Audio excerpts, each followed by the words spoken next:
자, 만약 헌재가 탄핵을 인용하게 되면 그때는 이제 바로 조기 대선 국면에 접어들게 되죠. 그래서 이 탄핵 심판 결정 그 이후에 열리는, 그리고 만약 인용이 된다면 그 이후에 열리는 촛불 집회도 태극기 집회도 선거법 위반에 해당된다는 사실 혹시 여러분 알고 계신가요? 네, 그래서 오늘 이 문제 좀 짚어보겠습니다. 은수미 전 의원, 참여연대 안진걸 사무처장과 함께하는 외부자들 시간, 선거법을 꼼꼼히 감시해봅니다. 은수미 전 의원 어서 오시고요. 예, 안녕하세요. 안진걸 사무처장 어서 오십시오. 네, 안녕하십니까. 이게 왜 선거법 위반이 되죠? 은수미 의원. 왜냐하면 헌재가 탄핵이 인용하면 네. 조기 대선이에요. 예, 60일 이내 선거니까. 예. 60일 이내 선거, 그러니까 선거 기간이 되는 거죠. 네, 그러면 선거법 103조, 특히 이 집회 같은 경우 103조에 의하면 예. 어떠한 단체들, 정부 지원을 받는 단체에서부터 시작해서 향후에 이르기까지 이런 단체들이 선거에 영향을 끼칠 수 있는 집회를 하지 못해요. 예를 들어 반상회든 뭐든 이런 모든 집회를 하지 못하는데 예. 문제는 이것이 선거에 영향을 끼치냐 안 끼치냐가 쟁점이 되겠죠. 예. 근데 대략적으로 예를 들어 탄핵 집회를 해. 탄핵 인용이 됐다고 막 기뻐해. 네. 그럼 이것을 법원이나 선관위에서 그것이 야당에게 유리한 이라고 해석할 수 있고요. 광범위하게. 그렇게 해석되죠. 예, 네. 그렇죠? 네. 그다음에 여기 또 이름이 나올 거 아닙니까? 누구는 안 돼, 누구는 돼. 이런 예. 얘기들이 나오죠. 그러면 누구를 지지하거나 반대한 선거용 집회가 되는 거예요. 그래서 사실상 촛불 집회든 태극기 집회든 하지 못할 가능성이 굉장히 높습니다. 그 법정 선거운동 기간은 되게 짧잖아요. 예. 근데 그것과 무관하게 선거일 언제 전부터 이걸 180일 전부터. 180일 전부터. 6개월 전부터? 예. 그러니까 이번에 딱 탄핵 인용되자마자 네. 그날, 예를 들면 그날 저녁에 시민들이 지금 박근혜 모였다, 정권 폐진 이러고. 비상행동 그리고 참여연대 등 시민단체들이 그날 저녁에 모이게 되어 있잖아요. 예, 예.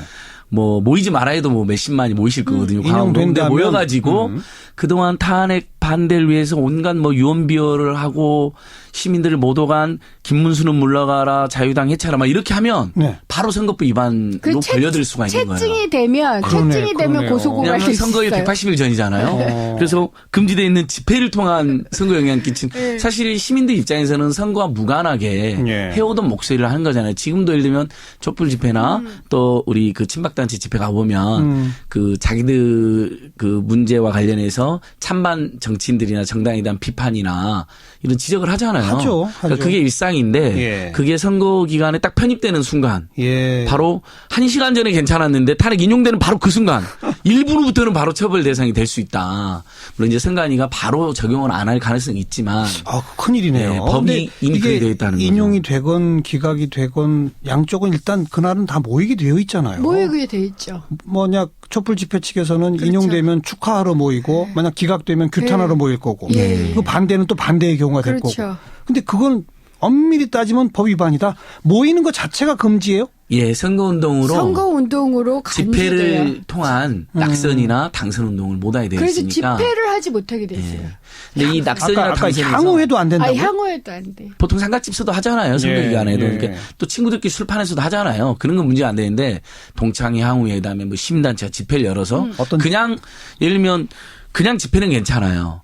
근데 낙선이나 당선 이야기를 하면 문제가 된다는 그러니까 것이고. 선거에 영향을 끼치는 네. 이렇게 해석이 되는 그 순간. 그래서 이게 얼마나 애매하고 독소조항이냐면 친환경 무상급식을 하던 대로 촉구했던 단체들이 선거 기간에 편입되면서 갑자기 불법이 된 거예요. 그런 적이 있었어요? 예, 그래서 우리 배옥병 대표가 실제로 벌금형을 받았어요. 그 친환경 무상급식 앞장섰던 유명한 분 있잖아요. 배옥병 선생님이라고. 예. 그리고 4대강 반대 계속 했었잖아요. 미정권 때 환경단체들이. 그냥 하던 대로 했는데 선거 기간이 되니까 그게 MB 정권 새누리당에 불리하다라고 갑자기 하던 대로 한 것뿐인데 그 전까지 4대강 반대 전시하던 게 합법이었거든요. 딱 근데 180일 되니까 갑자기 불법이 되는 거예요. 네. 그래서 선거법이 너무 과도하게 유권자들의 표현의 자유나 일상적인 활동을 제약한다라는 지적을 받게 된 것입니다. 모든 정치적 입장 표명 내지 정치적 발언 등은 그게 사회경제적 정책에 관한 거라 하더라도 선거에 다 영향을 미치죠. 그러니까요. 그러니까 지금 현행 법에 의하면 선거 치러지기 6개월 전부터는 아무 말도 하지 대한민국은 아무 말도 하지 마라. 맞아요. 그 사실상 얘기예요. 아무 말도 하지 말라는 건데 이제 다만 온라인에서의 낙선운동이나 당선운동은 우리 국민들이 계속 촉구를 해가지고 온라인상에서는 이제 무제한적으로 가능해졌어요. 네. 다만 유언비어 살포라 이런 건 안 되죠. 그건 원래 안 되는 원래 거고. 해서도 안 되는 예. 거지만 예. 근데 이제 오프라인에서 예를 들면 유인물을 돌린다든지 손쉽게 현수막을 건다든지 아니면 동네에서 이렇게 아파트 주민 모임이 뭐 피켓, 손피켓 한 10개 정도를 만들었고 뭐 이렇게 들고 있는다든지 예. 심지어 1인 시도 안 돼요. 1인 시위도? 예, 이번 지난 총선 때 그 청년유니온이라고 하는 유명한 청년단체들 있잖아요. 예, 예. 청년유니온, 민달팽유니온, 뭐 청년참여연대 등이 예. 1인 시위를 한 거예요. 피켓을. 예. 그 일종의 새누리당 의원들 중에 그 중소기업진흥공단이 압력을 행사해서 자기들 측근을 이렇게 불법 부당하게 채용했다라는 게 알려져 가지고 청년들 입장에서는 얼마나 분노하겠어요. 그래서 네, 네. 이런 사람들은 공천에서는 안 된다라고 그냥 정당하고 사진만 딱 걸어놨는데 그것마저도 안 된다 그런 거예요. 그래서 이분들이 나중에는 그 뭐죠? 해리포터에 나오는 악당 사진을 걸어놓고 그냥 한 거예요.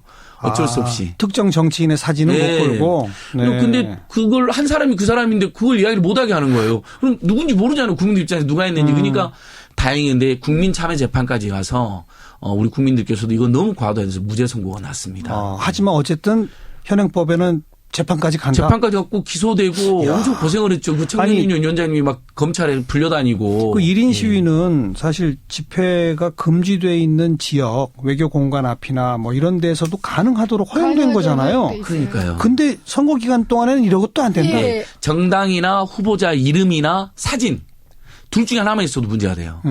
또는 심지어는 새누리당이 아니라 새놀이당이라고 이렇게 약간 비슷하게 비꼬아서, 예. 비꼬도 문제가 돼요. 유추가 된다는 거예요. 예. 그러니까 이게 얼마나 독서점 이렇게 시민들이 아무 말도 못 하잖아요. 근데 벌써 오래전부터 낙선 운동 예. 이런 거는 시민단체가 쭉 하잖아요. 맞습니다. 바로 지난번 총선에서도 했었죠.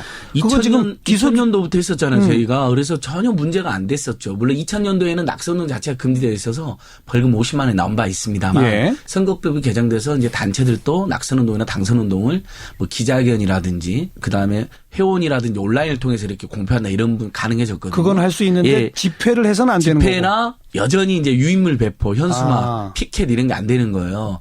기자회견은 해도 되는데 기자회견 해도 돼요. 유인물에 그 사람 이름을 써서 하면 안 돼요? 맞습니다. 이게 뭡니까? 그러니까요. 그리고 기자회견인데 경찰이나 선관위가 자기들 보기 기자가 조그맣다. 아니 기자회견 하면 기자 조금 올 수 있잖아요. 그럼 자기들이 집회라고 간주를 해요. 그러면 아까 말씀드린 것처럼 선거 103조 집회를 이용한 선거운동을 못하게 되겠다잖아요. 그러면 갑자기 기자 세 분하고 분명히 기자회견하고 선관위에서도 문제없다고 끝났는데 갑자기 일주일 후쯤에 예. 보니까 기자가 별로 안 왔네. 집회네 당신들.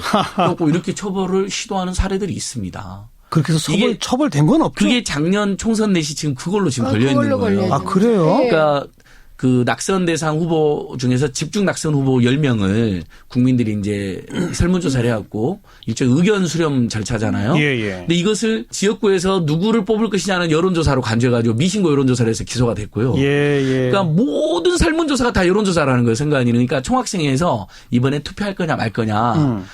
여러분은 어떤 정책에 투표할 거냐. 이런 걸 학생들 물어볼 수 있잖아요. 예. 이것도 갑자기 선거법상 미신고 여론조사를 해서 못하게 하고 과태료 물리는 사례들이 있고요. 예. 총선 내에서 그래서 기소됐고 그때 총선 내시 그 후보자 사무실 앞에서 이제 기자회견을 개최한 거거든요. 뭐 4대강 사업에 앞장서 후보는 안 된다 이런 그것을 다 기소를 해가지고 지금 22명이 재판을 받고 이 있습니다. 법상으로도 내부적으로 참 말이 안 되는 게 많군요.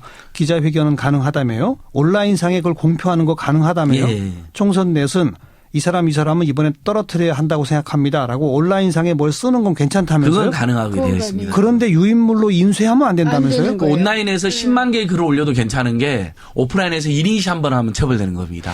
그러니까 형평에도 안 맞습니다. 이게 앞뒤가 예, 앞뒤도 안 맞아요. 앞뒤가 맞아야죠. 그래서 선관위도 고쳐야 된다라고 주장을 하고 있는데 왜 안 고쳐요? 국회에서 아무래도 이런 시민단체들이나 공익단체들이 하다 보면 좀 보수적이나 극우적인 정당에 대한 비판이 많잖아요. 그러니까 그게 싫으니까 전통적으로 예. 여당 세력이 이번에 반대래요. 18세 선거권도 반대했잖아요. 선거법에서 쟁점인. 그분들이 그것도 반대해요. 그러니까 아니 앞뒤가 맞게 하려면 온라인도 금지시키든지. 형평으로 치면 그렇죠. 근데 그건 막을 수가 없죠. 예. 그러다 보니까 이렇게 된 거로군요. 그러니까 예를 들면 온라인에서 전면적으로 허용한 것처럼 오프라인에서 몇 가지 룰을 두고 그래 피켓팅 정도는 할 수 있다. 근데 예를 들면 이런 반론을 들거든요. 막 돈 많은 후보가 자기 지지자를 동원해서 무제한적으로 유인물 살포하면 어떻게 하냐. 예. 그건 선거 자금에서 벌써 유형으로 걸리고요. 걸릴 수 있죠. 그중에 거짓말이 하나 있으면 허위사실 6% 걸립니다. 그러니까 예. 그런 안전장치는 다 있고 지역구 선거 우리 은수미 의원님 해보시면 알겠지만 감시자가 수만 명 있지 않나요? 뭐 한마디의 말만 잘못하나 문자는 잘못 보내도 다 신고 들어가잖아요. 아니, 계속 신고 들어가 그러니까 고소고발을 과태료 예. 난리가 나서 그렇게 유임을 과다 살포하면 맞아요. 걸려요. 어떤 식으로든. 아니 그러니까. 우리나라가 희한하게 시민의 권리에 관한 시민의 정치에 관한 예. 법적 제한이 아주 심각해요. 그러네요. 아마도 역사적으로 보면요. 뭐 옛날 막걸리 선거, 고무신 선거부터 시작해서 예. 워낙 부정 혼탁 그런 선거의 역사가 있기 때문에 맞습니다. 우리 선거법은 점점 강화의 방향으로 왔을 거예요. 그래서 왜 네거티브 시스템, 포지티브 시스템 이런 분류 있잖아요. 예. 뭐는 하지 말고 나머지는 다 하세요. 이렇게 되는 선거법이 돼야 되는데 맞습니다. 우린 정반대죠. 뭐만 할 수 있습니다. 나머지는 다 불법. 이렇게 되죠 지금. 그렇죠. 그러니까 하지마 선거법이에요. 네. 그래서 사람들이 다 선거 기간에 오히려 겁을 먹어요.